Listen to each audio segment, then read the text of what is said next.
Hello class 12। आज आपका topic है इलेक्ट्रिक फ्लक्स। इलेक्ट्रिक फ्लक्स क्या होता है? आज हम इलेक्ट्रिक फ्लक्स के बारे में पढ़ेंगे। What is electric flux? Electric flux को डिनोट किया जाता है फाई से। फाई फाई क्या होता है? The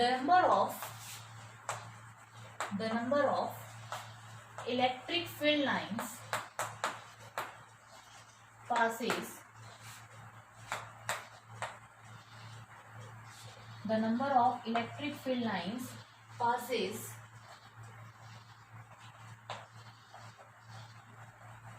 perpendicular to a plane surface. Electric flux क्या होता है? The number of electric field lines passes perpendicular to a plane surface. देखिए कितनी लाइंस, इलेक्ट्रिक फील्ड लाइंस कितनी प्लेन सरफेस में से पास कर रही है, वो उसका इलेक्ट्रिक फ्लक्स कहलाता है। तो फ्लक्स एक स्केलर क्वांटिटी है। Phi is a scalar quantity. देखो ऊपर बता भी रहा है कि कितनी लाइंस पास कर रही है, कितनी मतलब अमाउंट यानी कि मैग्नीट्यूड। सिर्फ मैग्नीट्यूड का यहाँ पे डिस्कशन है। तो क्या है? इलेक्ट्रिक फ्लक्स कैसी क्वांटिटी है? स्केलर क्वांटिटी है। ये सब पढ़ने से पहले, इलेक्ट्रिक फ्लक्स से पढ़ने से पहले हमें एक टॉपिक की नॉलेज होनी चाहिए जिसे कहते हैं हम एरिया वेक्टर। देखो एरिया वेक्टर, अब आप सोच रहे होंगे एरिया तो स्केलर क्वांटिटी होता है। अब तक हमने यही पढ़ा है एरिया क्या है? स्केलर है। अगर किसी रेक्टेंगल का एरिया निकालना है तो लेंथ इंटू ब्रेथ, स्क्वायर का निकालना है side into side. What is area vector? Area vector क्या होता है? देखो एरिया वेक्टर कैसे निकालते हैं? मान लीजिए आपका ये एक प्लेन है, ये आपकी एक्स एक्सिस और ये आपकी वाई एक्सिस। यहां एक स्क्वायर रखा है, स्क्वायर की साइड ए और ए, स्क्वायर की साइड इक्वल है। ठीक है। अगर मैं आपसे पूछूं what is the area of a square, तो आप कहोगे area of a square is equals to side into side. बिल्कुल सही। साइड कितनी आ जाएगी? A square. तो एरिया का square of area of square क्या आएगा? A square. बट अगर मैं कहूं what is the area vector, area vector क्या होगा? तो आप क्या कहोगे? एरिया वेक्टर क्या होगा? वेक्टर क्या होता है? एरिया वेक्टर, देखो वेक्टर हमेशा होता है, वेक्टर कोई भी वेक्टर होता है मैग्नीट्यूड मल्टीप्लाई बाय डायरेक्शन। एक वेक्टर के पास कंप्लीटली कैसे डिफाइन करता है? वेक्टर वो होता है जिसके पास मैग्नीट्यूड भी हो, डायरेक्शन भी हो। तो एरिया वेक्टर क्या होगा? जिसके पास मैग्नीट्यूड हो। कितना है मैग्नीट्यूड? ए स्क्वायर। डायरेक्शन, डायरेक्शन हमेशा वेक्टर की प्लेन के परपेंडिकुलर होती है। देखिए आपका जो ये स्क्वायर रखा है वो कौन सी प्लेन में रखा है? एक्स वाई प्लेन में रखा है। ये आपके एक्स एक्सिस जिसमें ये ब्लैक बोर्ड लगा है मान लीजिए, ठीक है। इसके प्लेन के परपेंडिकुलर क्या होगा? ये इस वाली, ये वाली एक्सिस आपकी तरफ और ये बोर्ड के पीछे वाली एक्सिस, ठीक है। तो एक्स एक्सिस की तरफ आप क्या लेते हो? आई कैप। वाई एक्सिस की तरफ जे कैप। ये वाली एक्सिस की तरफ क्या लोगे? के कैप। तो एरिया वेक्टर को कैसे डिफाइन करोगे? ए स्क्वायर के कैप कहो या फिर ए स्क्वायर माइनस के कैप को, ठीक है। के पॉजिटिव जेड और माइनस के नेगेटिव जेड एक्सिस। ये हमेशा याद रखना कि एरिया वेक्टर क्या होगा, जो उसका डायरेक्शन लेते हैं एरिया का। मैंने आपको बताया ना एक वेक्टर क्या होता है? वेक्टर जिसके पास मैग्नीट्यूड भी हो, डायरेक्शन भी हो। तो इसका मैग्नीट्यूड कितना है? ए स्क्वायर। और इसकी डायरेक्शन क्या होगी? हमेशा प्लेन के परपेंडिकुलर जो डायरेक्शन आएगी वो एरिया वेक्टर की क्या देगा? आपको डायरेक्शन देगा, ठीक है। ये जो चीज पढ़ रहे हैं हमें अभी पढ़ रहे हैं 2D बॉडीज के लिए, ठीक है। जितनी भी आपकी 2D बॉडीज है उसके लिए पढ़ रहे हैं, ठीक है, 2 डायमेंशनल बॉडीज के लिए। इसके जस्ट बाद हम 3 डायमेंशनल के लिए भी करेंगे। पर सबसे पहले इसको वीडियो को पॉज करके इसको अच्छे से पहले नोट कर लीजिए। ओके स्टूडेंट्स, ये देखिए ये आपकी एक एक्स एक्सिस है, ये वाई एक्सिस है। यहाँ पे आपका एक स्क्वायर रखा है, सॉरी रेक्टेंगल रखा है। रेक्टेंगल इस तरह से रखा है, कौन सी प्लेन में रखा है? एक्स जेड प्लेन में रखा है, ठीक है। इसकी जेड एक्सिस की तरफ इसकी लेंथ है एल और एक्स एक्सिस में इसकी ब्रेथ है बी, ठीक है। तो बताइए इसका एरिया क्या होगा? आपको पता है रेक्टेंगल का एरिया होता है लेंथ इंटू ब्रेथ। और आपको तो क्या बताना है? एरिया वेक्टर बताना है। एरिया वेक्टर बताना है तो एरिया वेक्टर क्या होगा? Magnitude multiply by the direction. कौन से एक्सिस पे रखा है? ये कौन से प्लेन में रखा है? एक्स जेड प्लेन में रखा है, ठीक है।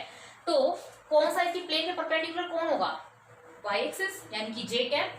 तो एल बी जे कैप कहो या minus L B J cap, दो होंगे इसके।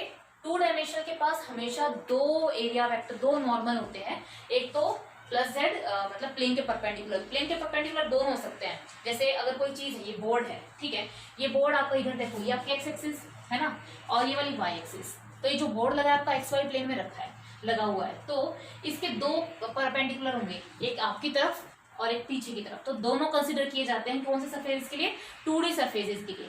बट अगर हमें डिस्कशन करना हो किसके लिए, 3D सरफेसेस के लिए, तो कौन सा नॉर्मल लिया जाएगा, क्या दोनों नॉर्मल लिए जाएंगे या सिर्फ एक नॉर्मल लिया जाएगा, वो हम देखेंगे। ये समझ में आया। ये बॉडी जो आपकी थी, जो आपका रेक्टेंगल था, ये आपका एक्स जेड प्लेन में रखा था, तो एक्स जेड प्लेन के परपेंडिकुलर कौन सी होती है, वाई एक्सिस, और वाई एक्सिस की तरफ ऑर्थोगोनल वेक्टर कौन सा होता है, जे कैप, तो दोनों वेक्टर होंगे, पॉजिटिव जे या फिर नेगेटिव जे। ठीक है, अब करते हैं 3D बॉडीज के लिए। देखिए 3D बॉडीज के लिए, 3D बॉडीज में देखिए ये है,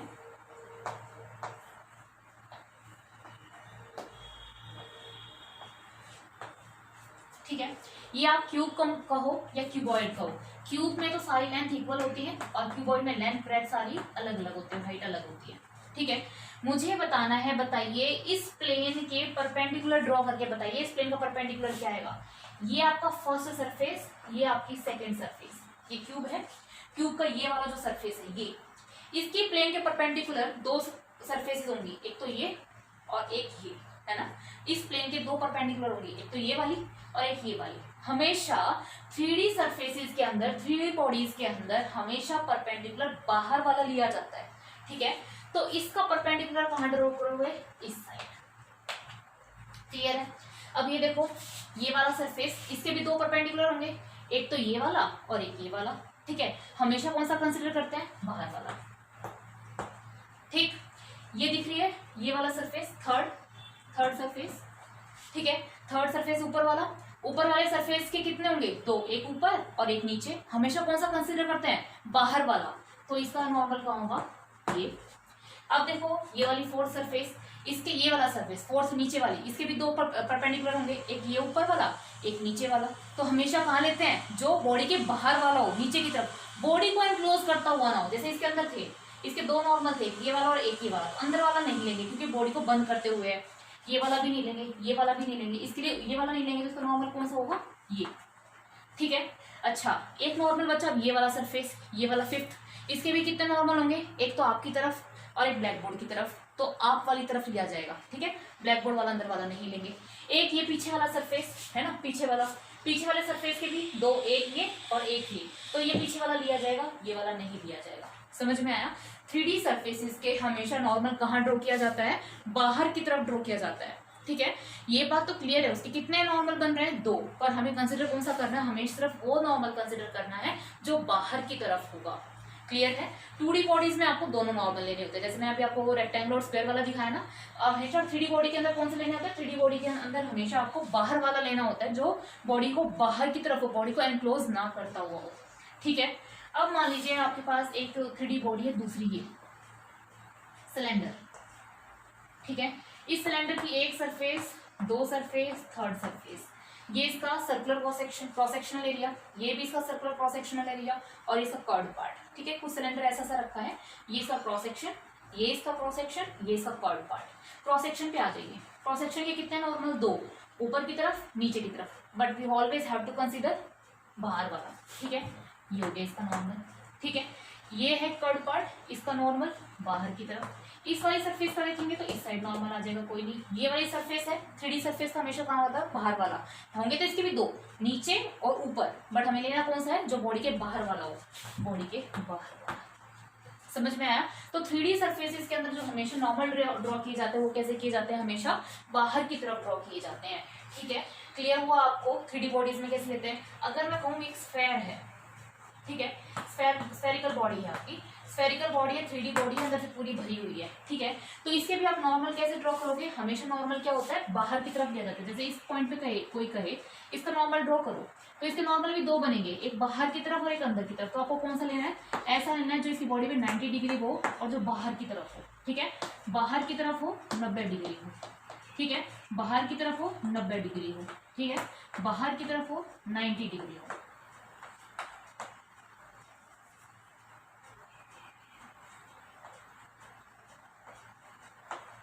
ठीक है, बाहर की तरफ ऐसे लेने हैं जो 90 डिग्री का एंगल बनाए, अंदर वाले आपको नॉर्मल कंसीडर नहीं करने।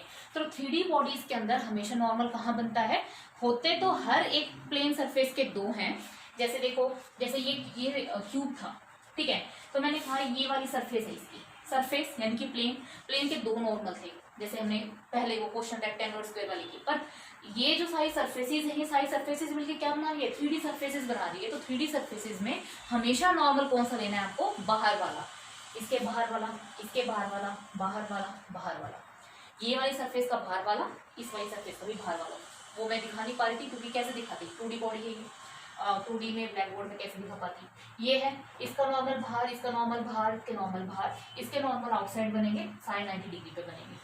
समझ में आया कि कैसे किसी चीज का एरिया वेक्टर निकाला जाता है। तो आपको ये पढ़ाया गया था कि एरिया वेक्टर क्या है, एरिया आपको अब तक पढ़ाया गया था एरिया स्केलर होता है।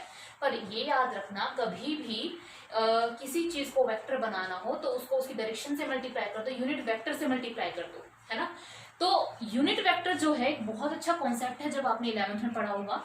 क्या होता है यूनिट वेक्टर, यूनिट वेक्टर एक ऐसा वेक्टर होता है जिसका मैग्नीट्यूड तो 1 होता है, but it always provide direction, ठीक है।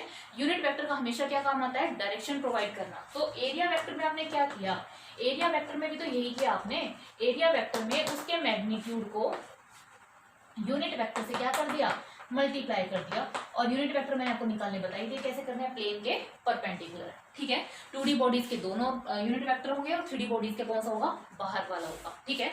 तो यूनिट वेक्टर एक ऐसा वेक्टर होता है जिसका मैग्नीट्यूड तो क्या होता है, 1, ठीक है। यूनिट वेक्टर क्या होता है, यूनिट वेक्टर वो होता है जिसका मैग्नीट्यूड तो 1 हो, ठीक है, कोई बड़ी बात नहीं है इसमें, जिसका मैग्नीट्यूड तो 1 हो, बट इट ऑलवेज प्रोवाइड